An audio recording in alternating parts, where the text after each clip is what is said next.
Bonjour Giuseppe, comment vas-tu? Très bien, bonjour Patrick. Écoute, bienvenue dans Skills by Designing.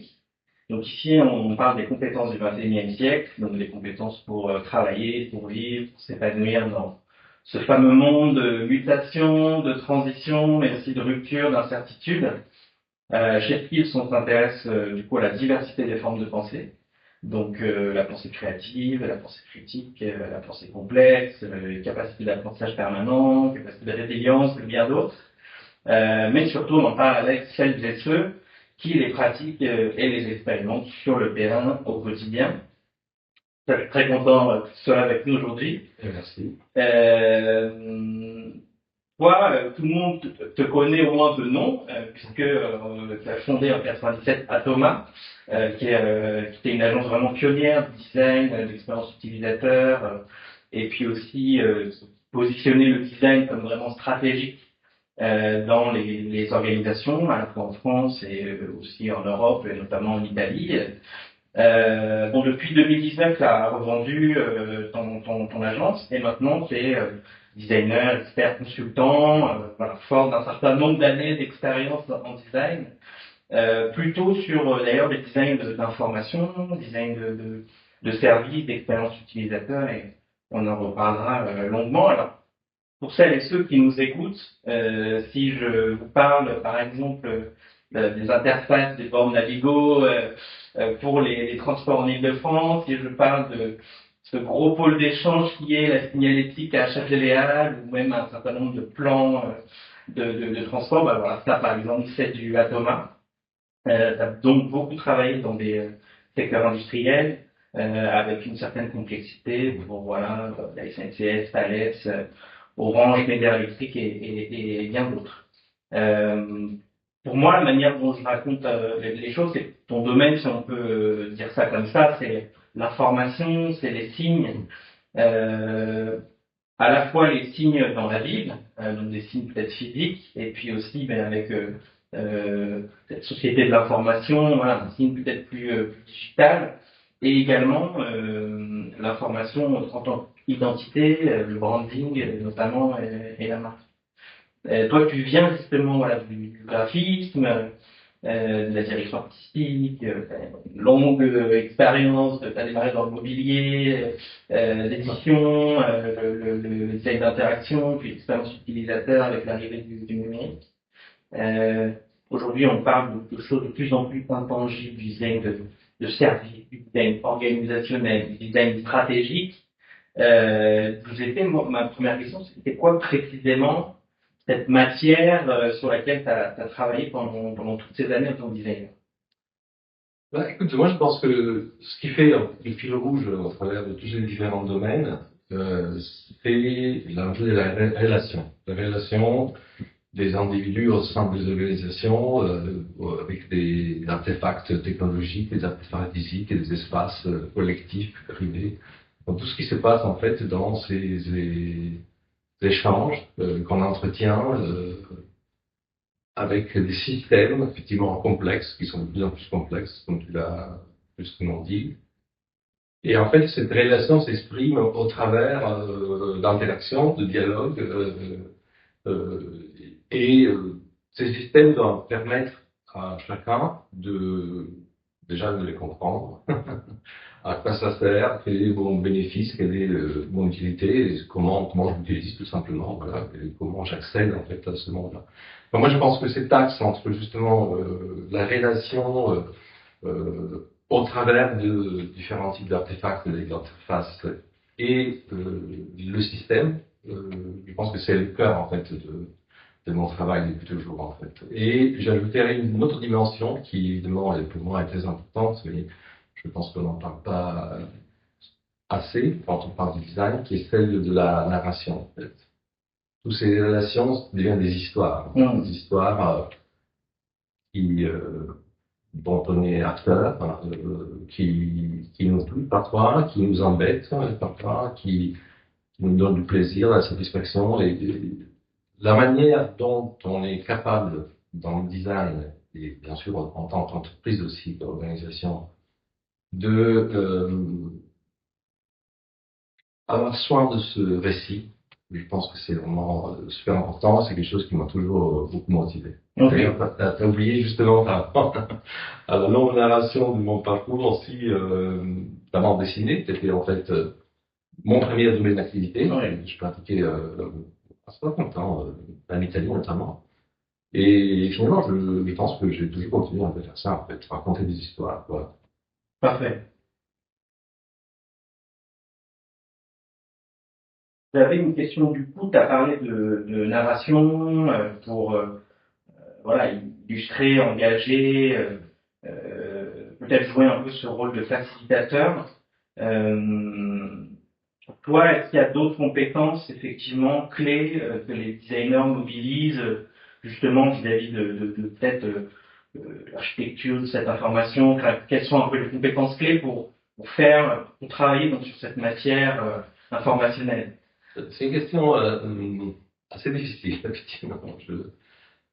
Euh, bon, moi, j'ai jamais compris, très honnêtement, si comprendre ou apprendre la complexité, c'est une compétence qu'on apprend, une compétence Ouais. qu'on a, ou quelque sorte de neuroatypie, j'en sais rien. Ça, c'est, moi, ça m'a toujours marqué. Moi, j'ai travaillé longtemps et j'ai beaucoup appris d'ailleurs à cette occasion avec Paul Kahn, qui est un des fondateurs de l'architecture de l'information. Et avec lui, on s'est retrouvé autour de cet moment donné constat, de dire effectivement, au moment donné, on est capable de voir l'information dans une complexité informationnelle comme des objets. À un moment donné. À ce moment-là, c'est comme si on regardait une ville de haut et on voit des objets qui ont une relation entre eux, tout peut tourner autour, tout peut changer de hauteur de vue, etc. Et ça, c'est, enfin, pendant très longtemps, ça peut se un peu naïf, mais je pensais que c'était comme ça que tout le monde voyait le monde. Ben non, pas finalement. Donc ça, est-ce que c'est une compétence? Je ne sais pas. Mais certainement, comprendre la complexité, savoir l'apprendre et surtout savoir la restituer, ça c'est une compétence fondamentale pour travailler dans ce domaine pour moi. Et c'est donc quelque part donné à voir, voilà, qui peut être abstrait pour les autres. Exactement. C'est-à-dire comment, d'ailleurs ça c'est vraiment l'histoire du design bien avant que le mot design apparaisse quelque part dans notre vocabulaire. C'est une capacité humaine de notre espèce en fait d'externaliser en fait cette pensée abstraite de la rendre tangible par des artefacts pour qu'elle puisse être partagée et aider les communautés à prendre des décisions. Donc ça, je pense que c'est vraiment fondamental. C'est-à-dire que c'est à la fois pour l'individu seul, entre guillemets, avec lui-même, mais aussi pour le groupe. Totalement. Ok.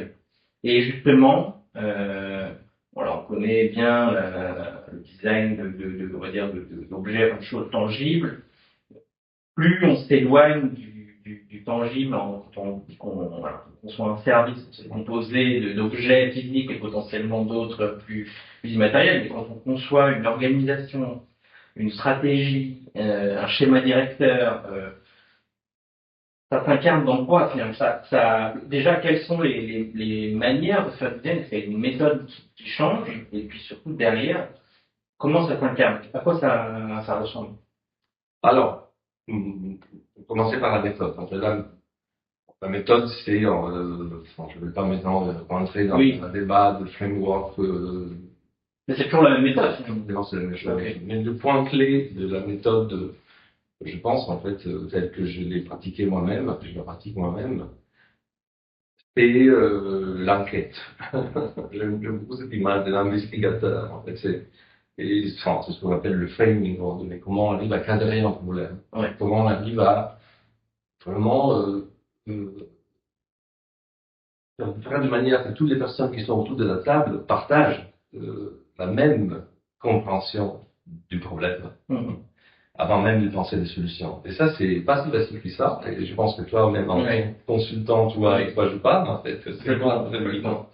Mais cette capacité de cadrer constamment, cette itération continue, en fait, du cadrage, je pense que c'est au cœur de la méthode design. Et D'ailleurs, moi, j'ai théorisé, en fait, dans mon expérience, ce moment qui s'appelle, en fait, la crise du premier livrable. Ah, raconte-nous. Si, Raconte-nous la crise du premier livre. il y a, on reçoit un brief, donc voilà, donc il y a toujours une première partie, une première phase de travail qui est une phase d'observation, d'investigation, de recherche, etc. Et à un moment donné, on restitue en fait tout cela voilà, à votre client. Souvent d'ailleurs, dans une situation dans laquelle il y a des gens que vous n'avez jamais rencontrés. Donc du coup là, déjà, Le commanditaire. voilà, on comprend que peut-être finalement, les vrais donneurs d'ordre, c'est pas celui qu'on croyait. Bon. Ouais. Et cette restitution est toujours un moment critique, extrêmement difficile, hein, parce que d'une part, il y a la réaction de dire ah, oui, ça vous savez déjà, même si en réalité c'est pas vrai. Finalement, on réalise que on ne savait pas, mais que finalement c'était ça. Ouais. Mais c'est surtout le moment où voilà, dans une situation réelle, donc relationnelle justement, on mesure l'écart entre ce qui était attendu, projeté, hein, et ce qui va être réellement possible de faire. Donc ce moment-là, il est très critique. Donc et je pense que c'est ça la maturité aussi, la seniorité hein, dans ce métier, c'est être capable de gérer ce moment-là. Parce que ça, c'est un moment qui a une valeur formidable. Parce que c'est là où, quelque part, la vérité émerge. On comprend enfin quel est le vrai besoin derrière, parce qu'on est dans le politique, et justement, comme je le disais, qui est le vrai commanditaire, finalement. La prise de confiance. Voilà. Ouais. Et ça, très souvent d'ailleurs, ce moment-là aboutit quelque part à tout redessiner en fait en termes de stratégie et de méthodologie. Ouais. Et donc tu parles de dessin. Je dis que je design un schéma directeur par exemple. C'est quoi le dessin? C'est-à-dire c'est quoi? C'est des outils, c'est des référentiels, c'est des cartographies? C'est tout ça, c'est tout ça. C'est des taxonomies, c'est-à-dire c'est des modèles graphiques hein, dans lesquels en fait on représente cette complexité avec une logique disons hiérarchique déjà, on organise les choses déjà. C'est des cartographies par exemple de jeux des acteurs, c'est des process, c'est des parcours, beaucoup de modélisation certainement. Ça c'est bon, c'est une compétence clé je pense en état des services d'ailleurs, c'est le cœur même des livrables. Mais il y a pas que ça, hein. Il y a, à un moment donné, il y a des artefacts aussi qu'il faut être capable de mettre sous la table pour que les gens commencent quelque part à jouer avec, et c'est des appropriés. Donc des maquettes, des espèces d'objets intermédiaires. Exactement. Comme on en a effectivement dans tous les secteurs du design. Dans cette veine-là, on disait une prise de conscience individuelle, collective, c'est-à-dire que derrière, on travaille sur la décision aussi collective. Finalement, tu as été dans la direction artistique, dans la direction stratégique. On a longtemps défendu l'idée que le designer, c'est celui qui laisse un peu son empreinte, qui signe avec son nom, etc. Enfin, dans l'imaginaire aussi d'ailleurs collectif, c'est resté. C'est quel designer a signé quelque chose. Et toi, tu as une approche finalement de cette direction artistique qui est plutôt non, en fait, on porte une vision et surtout, on en est un peu peut-être garant, responsable un peu jusqu'au bout dans ce travail de prise de décision. Est-ce que tu peux nous expliquer un peu ça, toi aussi, qui a d'ailleurs beaucoup travaillé dans ces environnements, dans les transports, notamment de gouvernance très complexes, comment on aide tout ce petit monde-là à avancer, à consolider une décision avec le design? Alors, sur la signature, effectivement, je pense que dans l'imaginaire du design, on ne va jamais pouvoir se libérer quelque part de cette notion de signature. Je pense qu'elle peut avoir un certain légitimité dans certains cas. Dans le travail que je fais, elle est pas congrue, quoi. Ça n'a pas de sens, en fait. Pour moi, un projet de design réussi, c'est un projet qui est tellement adopté qu'on se rend même pas compte qu'il y a eu un processus de design derrière. Oui, on se demande même pas qui a fait ça, c'est pas le sujet. Voilà, c'est là. C'est quelque chose qu'on utilise, qui fait partie de notre quotidien, qu'on a adopté, intégré, et qui nous appartient.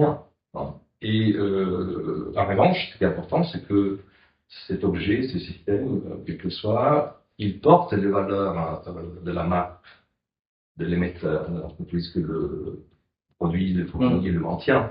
Donc ça, c'est effectivement, à ce moment-là, moi, je dois disparaître en quelque sorte. C'est ce qui n'est pas forcément évident. Ouais, facile. Ouais. Ouais. Mais je pense que c'est le but. Il y a une histoire intéressante par rapport à cette question de la signature, très intéressante, c'est vraiment, on le lit ces jours-ci. Bon, je pense au secteur de l'automotive, c'est un secteur assez formidable ce qui se passe dans ce monde-là. C'est une industrie qui a vécu de façon relativement stable pendant quelques dizaines d'années. Et après, depuis une vingtaine d'années, c'est parti dans sucette, dans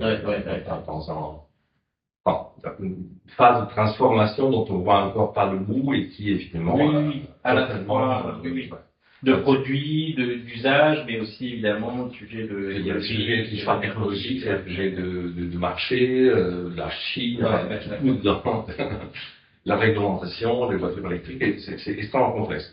La nouvelle de la semaine dernière, c'est justement que Stellantis, notamment, a provisionné une vingtaine de milliards, justement, de passifs, justement, pour pouvoir, quelque part, rentabiliser, en fait, cette sorte de vague à l'arme, en traversée du désert, en fait, justement, sur lequel on pourra éventuellement repartir. Donc ça, c'est l'industrie là-dedans, là maintenant, où elle en est aujourd'hui. Et le débat aujourd'hui, sur LinkedIn par exemple, c'est que tiens, Ferrari sort un modèle de voiture électrique et Johnny Ive, son agence, Johnny Ive, l'ancien Head of Design d'Apple, a dessiné le dashboard de la première voiture électrique de Ferrari. Et ça devient un sujet. Alors c'est pas intéressant. En fait, c'est totalement, c'est absolument inintéressant. C'est un peu anachronique. C'est plus intéressant de voir ça. C'est-à-dire, si, évidemment, Filosa, le CEO de Stellantis, certainement, il aurait besoin du design stratégique. Mais peut-être que, en lisant ça, peut-être se dire, finalement, design, on verra plus tard. C'est pas le sujet maintenant. Alors que ça doit faire 15 ans qu'il y a en plus de designers à R&D avec totalement. Travail, les copies, les interfaces. Donc, on va dire que c'est intéressant parce qu'on a besoin de ça, c'est-à-dire que c'est ce choix. Ferrari a fait sert évidemment sa marque. Donc, déjà, le fait qu'on en parle, je suis pas forcément là pour discuter de résultats. C'est certainement, plus tard douter, une voiture que j'allais conduire, n'est-ce pas? C'est pas le sujet, mais c'est pas le sujet. Voilà. Et pour revenir sur ce que tu as dit sur argumenter, convaincre aussi par rapport à ce premier livrable qui vient peut-être un peu surprendre et choquer, etc. Je vais citer une phrase que tu vas certainement reconnaître. Dans un projet de design stratégique, on ne sait pas toujours où l'on va. Néanmoins, on a promis à quelqu'un qui nous paye qu'on va bien arriver quelque part. Je rigole cette phrase, oui, bien. Comment on arrive à tenir cette promesse en tant que designer?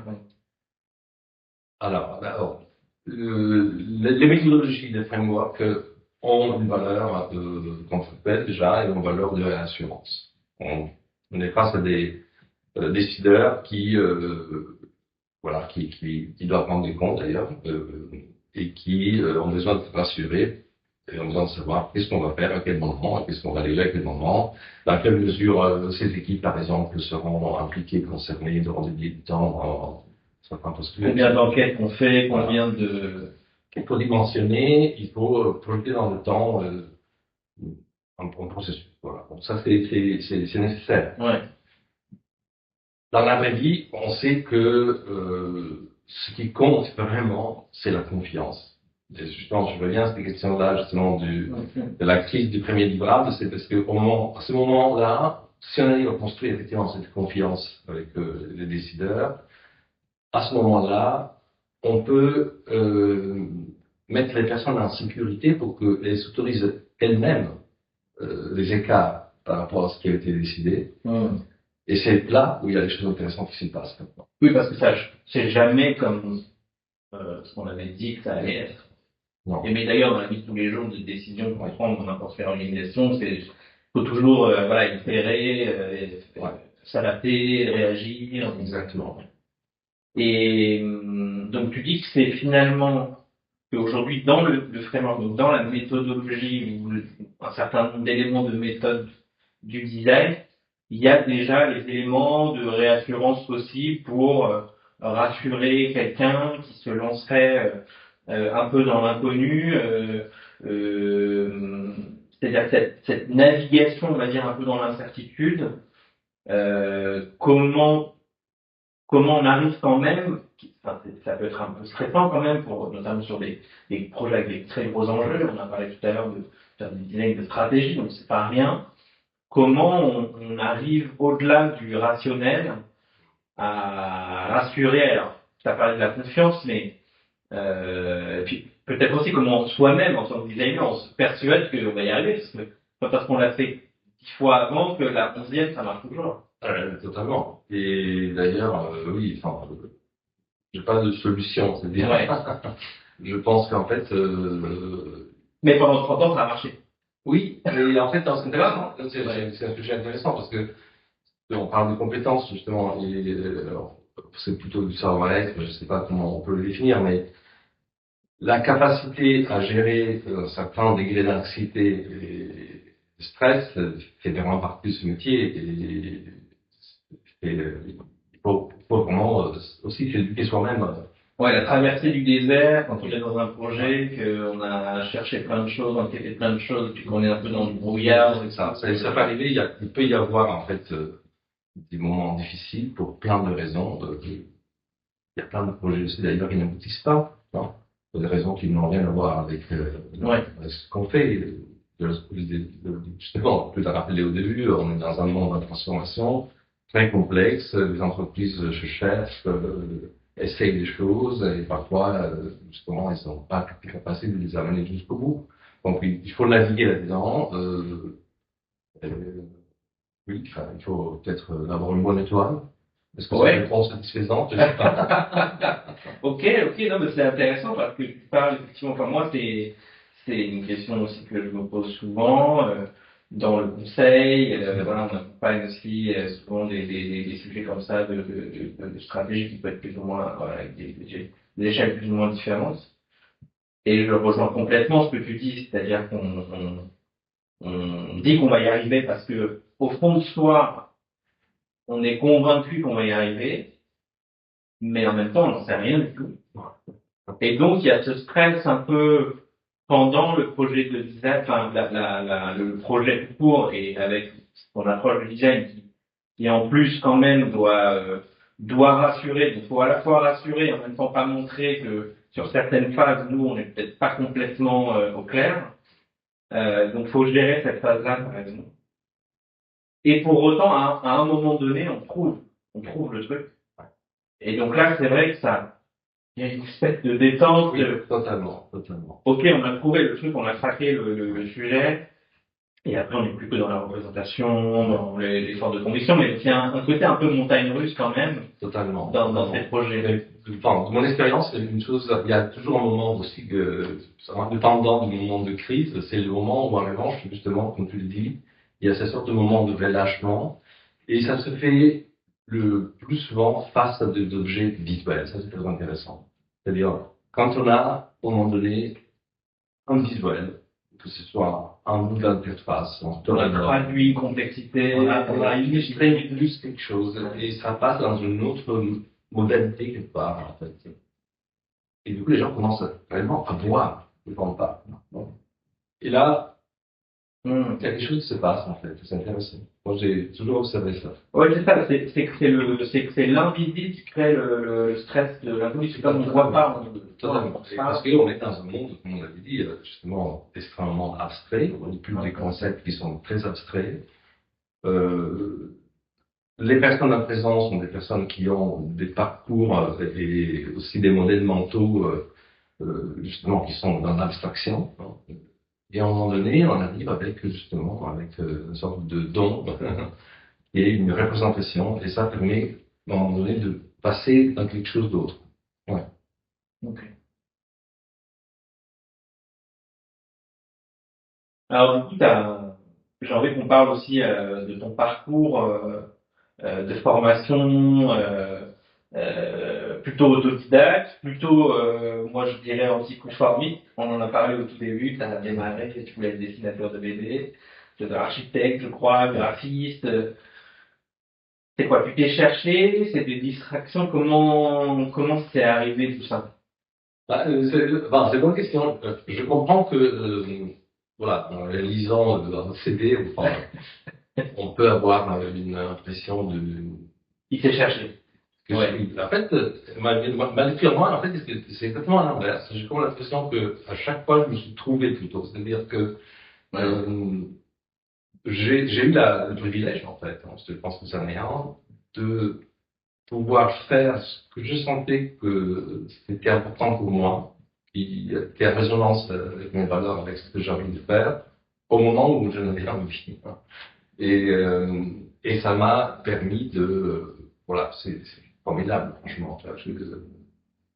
De naviguer dans deux mondes extrêmement disparates, dans des contextes très très différents, et surtout de me mettre moi-même à l'épreuve dans des postures très différentes.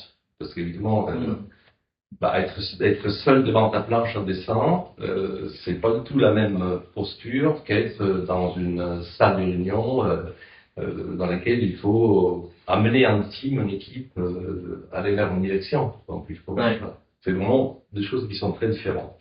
Et voilà, je pense que c'est formidable d'avoir pouvoir explorer tout ça en fait, par rapport justement à soi-même. D'abord. Ouais, ok. Et donc effectivement, pas du tout linéaire, mais selon toi, c'est ça qui t'a amené justement ces regards très différents, cette capacité aussi à sauter d'une dimension d'une discipline à l'autre et peut-être fait aujourd'hui la dimension un peu, enfin très riche, très diverse peut-être de tes caprices de lecture, quoi. Oui, après, toi, moi, je suis parfaitement conscient que c'est certainement pas la bonne chose à faire au plan de business. euh, mais oui, tout à fait. Je pense que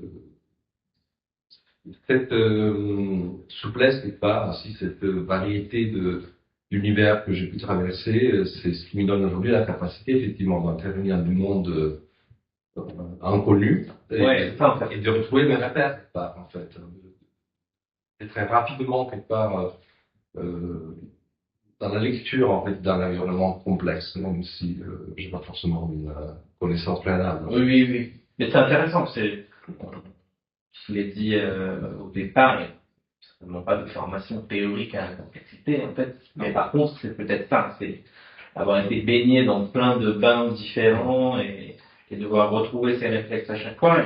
Et moi, ça m'intéresse parce qu'aujourd'hui, on n'a plus forcément, alors si on regarde peut-être des plus jeunes générations et encore, mais on n'a plus forcément ces longues trajectoires linéaires, on fait justement pas mal de sauts, on change de poste, on change de secteur, mais même vraiment de métier. On appelait ça les slashers un temps, et on voit bien que potentiellement une bonne partie de la population va vers ça, la population qui travaille. Donc c'est intéressant de se dire, ouais, peut-être que c'est la clé. En revanche, c'est vrai que ça peut perdre un peu à un moment donné, ou ça peut créer de l'incertitude pour soi-même. Donc, comment on s'y prépare, Oui, parce qu'en fait, après, c'est toujours facile de donner du sens à une histoire quand tu la lis posteriori, justement. Mais en fait, oui, c'est sûr. Il y a des étapes, par exemple, dans lesquelles je me dis, franchement, ça, c'était pas intéressant d'avoir fait ça. On peut se le dire. Mais, enfin, moi, par rapport à ce que tu dis, c'est vrai que je pense qu'il faut être équipé parce que c'est pas évident. Et je pense que aujourd'hui, beaucoup de jeunes professionnels sont en détresse par rapport à ça parce que c'est pas évident et on te l'explique jamais vraiment. Ils préparent pas vraiment. Et c'est une gymnastique qui n'est pas facile. Ouais. Et pour filer un peu ce sujet-là, toi, j'ai l'impression que tu t'es aussi formé en rencontrant des gens, enfin, potentiellement des personnalités exceptionnelles ou en tout cas des experts. Bon, t'as eu sur ta route plein de designers très célèbres. Alors, peut-être que tout le monde ne connaîtra pas, mais quand même, moi, j'ai fait les cours d'histoire du design. Alessandro Venditti, Aldo Civic, Ettore Sottsass, Javier Mariscal, Paul Kahn, Eric Spiekermann. Enfin, il y a quand même des noms comme ça où on se dit, ok, c'était des gens que je voyais dans des bouquins, moi. Donc toi, c'est des gens avec qui tu t'es formé à un moment donné ou que tu as rencontré. Et moi, ça me fait penser un peu à voilà, cette pédagogie par un peu les maîtres d'atelier, des choses comme ça, et puis on a encore des écoles de design dans ces mouvances-là. C'était rétrospectivement, là, du coup, c'était bien, en fait, c'était une bonne chose. Tu recommandes de ce mode-là d'apprentissage. Finalement, non, c'est un old school. Écoute, je sais pas si je peux le recommander parce que je sais pas quoi le comparer. C'est-à-dire, moi, c'est T'as ce que j'ai connu connu. Tu vois, que ça. Ok. Bon, j'ai fait des études universitaires que j'ai pas terminées parce que finalement, c'était un modèle dans lequel j'étais pas forcément à l'aise et je me suis très vite distrait. Ouais. Euh, je suis allé vers le faire des choses, etc. Ça, c'est, mais, enfin, j'ai connu que ça. Alors,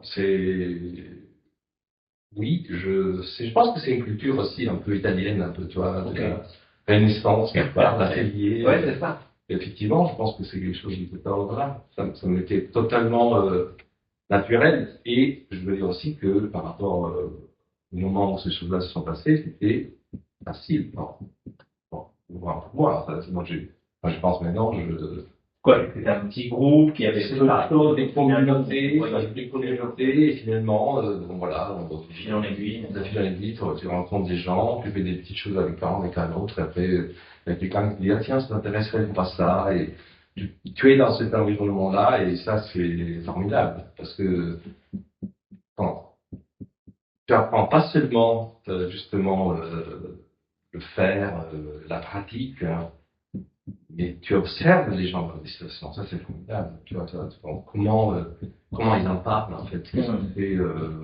Parce que c'est pas le charisme, ça se décrète pas. C'est des gens qui ont des choses à dire. Ouais. Ça c'est formidable. Tu vois. Donc moi, franchement, je ne sais pas si je peux le conseiller, mais c'est ce que je souhaite à tout le monde en fait, à chacun, à un moment donné, de rencontrer des mentors qui puissent te transférer en fait cette dimension expérientielle et humaine qui ne peut pas être enseignée dans un cours. Oui, c'est de tisser du lien, créer de la relation. Totalement. Finalement, on en parle énormément aujourd'hui, mais en même temps, on a l'impression qu'il y en a de moins en moins. Enfin, c'est intéressant de se dire que euh, si on regarde vraiment la pédagogie pure et dure, voilà, c'est pas juste ingurgiter de la théorie, etc. Non, c'est aussi apprendre par le faire, par l'observation du faire. Et par la rencontre, qui crée des liens qui serviront aussi demain. Je trouve ça assez intéressant. Tu dis que tu as fait un court passage à l'université, mais je crois que tu t'es ouvert à plein justement de disciplines très différentes, technologie, anthropologie, sociologie, psychologie, sémiologie, voilà, plein de choses. Ça t'a marqué, ça t'a donné cette approche comme ça, un peu sciences humaines, très diversifiée, ça t'a amené quoi franchement, je pense que ça, c'est l'étape de mon parcours qui m'a le plus marqué intellectuellement, le plus formé aussi. J'ai eu c'était un moment historique formidable parce que c'était Umberto Eco, donc très renommé, qui, avec un groupe d'intellectuels, avait créé un cours universitaire à Bologne, qui s'appelait DAMS, je ne sais plus l'acronyme, qu'est-ce que ça signifie exactement, qui était justement au croisement, ça c'était très nouveau pour l'époque, hein, de la dimension de la sémiotique, de la sémiologie, la psychologie sociale, l'esthétique, c'était la philo, c'était incroyable. Voilà. J'ai passé seulement un an, parce qu'à un moment donné, pour moi, c'était trop abstrait, en fait. En plus, j'avais commencé vraiment à dessiner. Tu voulais dessiner, Mais ça m'a créé mon référentiel, de sorte, en fait, bibliographie. Donc, j'ai continué à cultiver par moi-même cette dimension. Et oui, honnêtement, je pense que je me définis beaucoup plus par cette dimension-là, les sciences humaines et sociales, que par la dimension du design du point de vue tel qu'on l'entend aujourd'hui, en fait. Voilà. Ok, c'est intéressant. Comme très tôt, tu as eu cette couche-là, ce socle un peu là, de sciences humaines très transversales. Effectivement, voilà, ça a designé ton profil. Totalement, oui, totalement. Et moi, je pense souvent, c'est-à-dire que je pense en général, on pourrait dire que un designer est toujours un peu anthropologue. Oui, là, il emprunte des choses. Ouais. Mais voilà, dans mon cas, peut-être que la proportion est plutôt inversée, en fait. C'est D'abord, l'anthropologue ouais. qui fait du design. Enfin, L'anthropologue qui fait du design, ok. Ok, super intéressant. Comment tu le vois, du coup,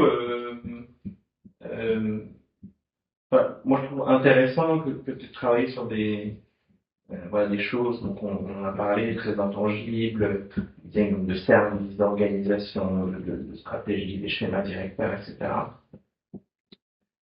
Et en même temps, si je regarde les autres secteurs ou domaines comme du design je sais pas, de produits, hein, qui soient physiques, qui soient numériques aussi, il y a une forme des applications, etc. Il y a une forme aujourd'hui d'industrialisation quand même de plein de choses. On reproduit, on standardise beaucoup de choses. Est-ce qu'il y a toujours de la place pour cette idée quand même de venir créer de la valeur, produire de la valeur et du coup d'aller chercher des designers pour ça, ou finalement est-ce que nous on est rentré dans ce domaine-là, dans une forme d'automatisation, presque de robotisation de notre métier? ah, écoute, je pense très franchement que ce qu'on observe aujourd'hui, c'est qu'on est dans un cycle d'optimisation, en fait. Enfin, la plupart des personnes qui se identifient dans le domaine du design aujourd'hui travaillent sur des projets plutôt UX, UI et sur des produits digitaux, de plus en plus dans une logique d'optimisation, en fait. Donc c'est devenu une fonction en fait industrielle, d'industrie des plateformes, d'industrie digitale, euh, une fonction dans laquelle effectivement On exécute. on exécute, oui c'est ça, on est vraiment dans l'optimisation, dans la production. D'ailleurs c'est des opérations. Bizarre aujourd'hui, c'est de plus en plus quand on regarde aussi en termes statistiques en fait, quand les designers sont on est de plus en plus dans des logiques d'opération en fait. Il laisse beaucoup de questions ouvertes par rapport justement à la place du design stratégique, justement, est-ce qu'on le positionne, comment est-ce que l'on le repositionne par rapport en fait aussi aux évolutions des organisations. Il y a beaucoup de questions ouvertes. Et en même temps, le format travaillé en tant que designer sur des objets voilà, plus abstraits, mais peut-être plus aussi stratégiques dans l'organisation. Le format peut-être en dehors de l'organisation reste intéressant, donc un format d'agence, de conseil, vont bien intervenir comme ça. Là, pour le coup, on a la preuve que ça marche quand même encore. Écoute, non, je pense que on a la preuve qu'il y a un modèle qui arrivé en fin de cycle. C'est-à-dire l'agence indépendante entre 10, 20, 30 personnes en fait, qu'on a connues jusqu'aux années 2015, 2015-2020, après ça. Je pense qu'aujourd'hui, il a vécu ce modèle-là. C'est-à-dire, on va plus vers des réalités très petites, des réalités vraiment plus de le modèle du collectif quelque part en fait. On est très expert. Je pense que la notion de hyper-expertise est là toujours une valeur.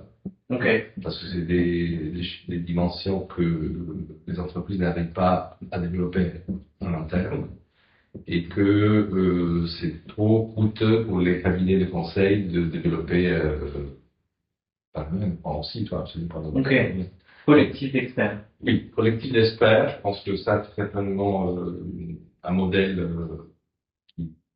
viable aujourd'hui. Je pense que ça correspond à un besoin. Après, vraiment, je ne sais pas. Ouais, C'est une question qui est vraiment ouverte, que je me pose beaucoup, et on en a parlé aussi avant. J'en parle beaucoup autour de moi, je cherche de... Il y a un modèle là qui est à créer, à recréer, et qui s'applique au design probablement, mais peut-être à d'autres choses, parce qu'on voit que dans les autres pans de la société, il y a ce besoin-là de remonter en expertise ultra spécialisée sur certaines choses, et de pas être tout seul. Donc comment on reconstruit un collectif d'ultra experts. C'est marrant parce que bon, comme on a parlé des maîtres à penser tout à l'heure, je retrouve un peu cette idée-là de collectif de gens pas très grands, mais qui sont voilà, qui se réunissent et qui vont travailler sur des sujets un peu les challenges, les grands challenges. Il y a ce côté un peu stimulant aussi. Ça, c'est quelque chose qui me motive pas mal personnellement. C'est une dimension que je cherche à explorer aujourd'hui et sur laquelle j'aimerais travailler pour les prochaines années. Oui. Ok, donc c'est comme ça que tu vois l'avenir du design de ton côté en tout cas.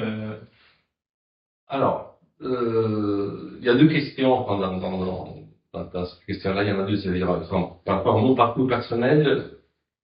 Oui, moi j'ai envie, il y a encore quelques années de quelque part de profiter aussi quelque part en fait de l'expérience que j'ai pu construire et voilà justement pour investiguer quelques autres domaines et quelques autres missions compliquées. Donc il y a investigation, comme je disais. C'est ça.